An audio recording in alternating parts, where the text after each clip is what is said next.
Ich habe den von Ihnen bereitgestellten Text in Absätze von maximal 500 Zeichen aufgeteilt, ohne den ursprünglichen Text oder die Interpunktion zu ändern.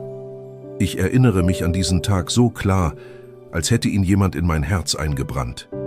Die Sonne stand hoch, der Himmel war wolkenlos, und in der Ferne hörte man das Lachen junger Menschen. Sie feierten, wie es sich gehörte. Es war der Tag, an dem mein Enkel seinen Abschluss machte, ein Meilenstein im Leben eines jungen Menschen. Und auch in meinem. Ich hatte mir diesen Moment so oft ausgemalt. Wie ich da sitze, stolz, vielleicht ein wenig übertrieben elegant gekleidet, wie Großväter es manchmal tun, ein Taschentuch in der Brusttasche, bereit für Freudentränen. Wie ich ihn umarme, ihm gratuliere, ihm sage, wie sehr ich an ihn geglaubt habe. Trotz allem. Doch stattdessen war da nur dieser Satz: Komm besser nicht. Kurz, kalt. Wie ein Messer, das langsam ins Fleisch gleitet. Ich nickte nur, fragte nicht nach dem Warum. Ich hatte genug Leben hinter mir, um zu wissen, wann Worte nichts mehr ändern. Also stand ich auf, holte die kleine Schachtel aus der Schublade und machte mich auf den Weg. Mein Name ist Friedrich. 74 Jahre alt, verwitwet, Vater von 2 Kindern, Großvater von 5 Enkeln. Ich war lange Zeit Lehrer für Literatur, einer dieser alten Typen, der Bücher mehr liebte als Menschen, bis das Leben mich eines Besseren belehrte. Seit dem Tod meiner Frau vor 10 Jahren wohne ich allein in unserem kleinen Haus am Stadtrand. Ein Haus voller Erinnerungen, Fotos an den Wänden, ein Hauch von Lavendel in den Vorhängen, ihr Lieblingsduft. Ich habe gelernt, mit der Stille zu leben und manchmal auch mit dem Echo der Dinge, die unausgesprochen blieben. Ich war nie perfekt, das weiß ich. Ich war streng mit meinen Kindern, besonders mit meiner Tochter. Vielleicht habe ich mehr erwartet, als ich geben konnte. Vielleicht war ich zu oft in Gedanken, zu selten präsent. Doch eines habe ich immer versucht: für meine Enkel da zu sein. Julian war mein erster Enkel. Als Baby konnte er stundenlang in meinen Armen schlafen. Später zeigte ich ihm, wie man einen Drachen steigen lässt, wie man Gedichte schreibt, wie man einen zerbrochenen Stuhl repariert. Es waren keine großen Lektionen, aber sie kamen von Herzen. Und ich dachte, das würde zählen, bis zu jenem Tag. Es war ein kühler Samstagmorgen im Juni. Der Himmel bedeckt, aber nicht grau genug, um die Hoffnung ganz zu verdunkeln.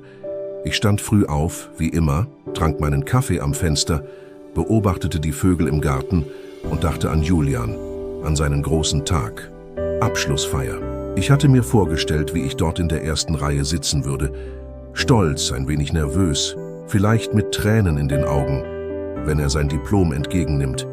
Ich hatte mir extra ein neues Hemd gekauft, hellblau, weil er sagte, dass mir das steht. Und ich hatte eine kleine Holzschachtel vorbereitet, handgefertigt, mit Dingen darin, die ihn ein Leben lang begleiten sollten. Ein altes Foto von uns am See, ein Zitat von Rilke, eine Armbanduhr, die einst meinem Vater gehörte, und ein Brief. Der Brief war das Herzstück, nicht perfekt formuliert, aber ehrlich. Ich schrieb über meine Liebe zu ihm, über meine Fehler, meine Hoffnungen. Ich wollte, dass er wusste, dass er immer einen Platz in meinem Leben hatte, egal wie die Jahre uns verändert hatten. Ich legte alles sorgsam in die Schachtel und band sie mit einem einfachen Band zusammen. Dann klingelte mein Telefon. Sein Name auf dem Display. Mein Herz schlug schneller. Ich nahm ab, bereit für ein Opa, kommst du? Aber es kam anders. Komm besser nicht, sagte er, es wird sowieso zu voll. Stille, keine Erklärung, kein Zögern, nur diese Worte, die in mir wie ein Echo nachhallten.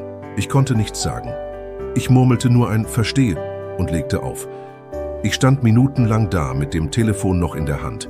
Das Haus, eben noch voller Vorbereitung und Hoffnung, wurde plötzlich still, schwer, kalt. Ich schaute auf die Schachtel und wusste, dass ich dennoch gehen würde. Ich saß im Auto, die Schachtel auf dem Beifahrersitz, während die Straßen an mir vorbeizogen wie Erinnerungen, die man nicht ganz festhalten kann. Ich war nicht eingeladen, aber ich fuhr trotzdem, nicht um mich aufzudrängen, sondern weil ich nicht anders konnte. Etwas in mir sagte, du musst ihm diese Schachtel geben, egal was. Die Schule lag auf einem kleinen Hügel, geschmückt mit Luftballons, Girlanden, Stolz. Draußen sammelten sich Familien, alle schick gekleidet, mit Geschenken, mit Blumen. Ich blieb im Hintergrund, in der Nähe der Bäume. sah zu, wie Julian mit seinem Anzug und der blauen Krawatte Fotos machte. Lächelnd, strahlend, aber nicht mit mir. Ich beobachtete, wie er seine Eltern umarmte, seine Freunde, wie er sich bedankte, wie er lachte, dieses Lachen, das ich kannte, seit er 4 war. Und doch wirkte es fremd. Ich ging nicht näher. Ich wagte es nicht. Ich wollte den Moment nicht stören, aber dann sah er mich. Für einen kurzen Moment trafen sich unsere Blicke. Er erstarrte, sein Lächeln verschwand und in seinen Augen lag kein Zorn, kein Hass, nur Unbehagen, als hätte ich ihn in einer Lüge erwischt, die er nicht erklären konnte. Ich hob leicht die Schachtel, er verstand und nickte, kaum sichtbar. Ich legte sie auf eine Bank, drehte mich um und ging. Im Auto kamen die Tränen, nicht laut, nicht dramatisch, eher wie Regen auf ein altes Dach, leise, langsam, kaum zu stoppen. Wie war es so weit gekommen? Ich erinnerte mich an frühere Zeiten, als ich ihn von der Schule abholte, wir Eis essen gingen, im Garten Seifenblasen machten, als er mir sagte, ich sei sein bester Freund.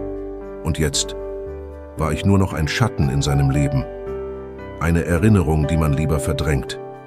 Ich fragte mich, ob ich versagt hatte, ob ich zu streng war, zu leise, zu altmodisch, oder ob einfach das Leben zwischen uns getreten war, wie ein Fluss, den man irgendwann nicht mehr überquert. Es war nicht der Schmerz, ausgeschlossen zu werden, der mich zerriss. Es war das Schweigen, die Gleichgültigkeit.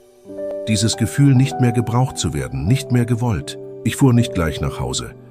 Ich fuhr in den Park, in dem wir früher oft spazieren gingen, setzte mich auf unsere alte Bank. Und da, allein mit der Erinnerung an alles, was war, stellte ich mir zum ersten Mal ernsthaft die Frage: Bin ich wirklich noch Teil dieser Familie? Oder war ich längst ein Kapitel, das man abgeschlossen hatte, während ich noch darin lebte? Die Stunden vergingen, doch ich blieb auf dieser Bank sitzen, als könnte sie mich festhalten, als würde sie mich erinnern, dass ich einmal wichtig war. Es war, als hätte die Welt sich weitergedreht, ohne mich. Der Wind spielte mit den Blättern, so wie ich früher mit Julians Haaren gespielt hatte, wenn er auf meinem Schoß einschlief. Ich hörte sein Kinderlachen in meinem Inneren, aber draußen war nichts als Stille. In dieser Stille wurde mir etwas klar. Ich war nicht nur verletzt, weil mein Enkel mich ausgeladen hatte. Ich war verletzt, weil ich mich selbst nicht mehr wiedererkannte. Ich hatte mein Leben so sehr um andere gebaut, dass ich nicht wusste, wer ich ohne sie war. Wie oft hatte ich meine Bedürfnisse zurückgestellt. Mein Geburtstag war mir nie wichtig gewesen, solange ich seine kleinen Zeichnungen bekam. Zu Weihnachten schenkte ich mehr, als ich je bekam, aber es war mir egal. Hauptsache, sie waren glücklich. Doch nun, da ich nichts mehr geben durfte, wollte auch niemand mehr etwas von mir. Ich fühlte mich überflüssig, wie ein Möbelstück, das man aus dem Wohnzimmer nimmt und in den Keller stellt, weil es nicht mehr ins neue Design passt. Die Tränen kamen wieder. Diesmal nicht still. Sie kamen aus der Tiefe. Nicht nur aus den Augen, sondern aus der Seele. Es war nicht bloß Schmerz, es war Trauer. Um eine Beziehung, die ich verloren hatte. Um Jahre, die nicht zurückkamen. Um eine Liebe, die scheinbar nicht mehr reichte. Ich dachte an den Umschlag auf dem Kaminsims. Darin waren keine Briefe, keine Geschenke. Nur ein Foto von Julian und mir. Eines, das ich einst gemacht hatte, als wir im Zoo waren.